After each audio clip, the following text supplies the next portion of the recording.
Today, we're going to talk about hair health to hair growth, what high porosity hair looks like, and I'm going to give you 3 of my best tips to maintain your high porosity natural hair. But before we jump into today's video, I think it's important for me to share a little backstory here. So for those who are new here, hi. Like most naturals, I came from a relaxed texture, followed by experiencing really damaged, broken off hair. And then in July 2014 is when I actually big chopped. Now I say all this just to tell you, these 3 easy tips that I'm going to give you at the end of this video is what works for me. Right? And what might work for me will definitely work for you. Believe me, I keep it stupid simple.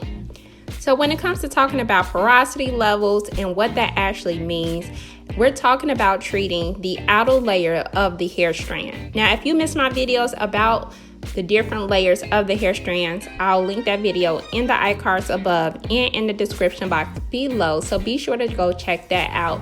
Yet, as a high porosity natural, we are referring to the cuticle layer of the hair strand slightly lifted or remaining lifted, or your actual layer of your cuticle is naturally thin.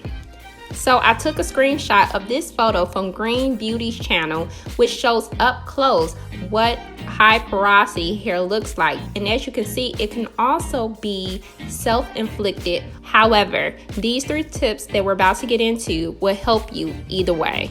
First thing first, as a high porosity natural, I feel like using pH balanced products have definitely changed my hair game.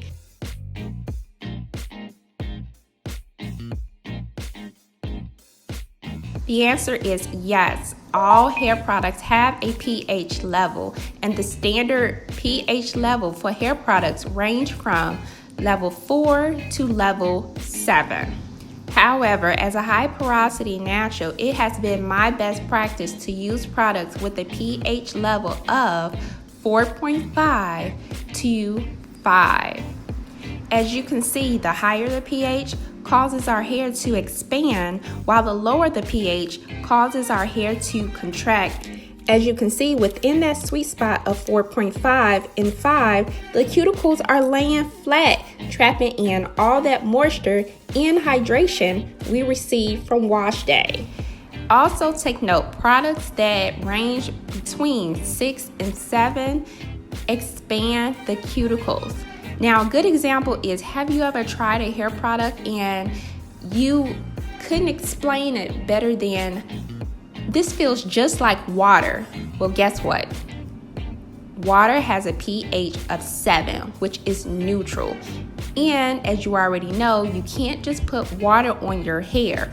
It'll eventually dry out. And the same rules apply for high porosity naturals with using products with a pH level of 7. You can't keep your cuticles open. Your hair would eventually dry out too. So my tip 2 is use easy to spread products.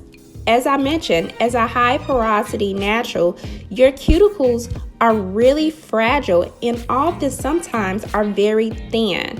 Using thick products or thick heavy butters and thick creams would snap your strands into pieces in a matter of seconds.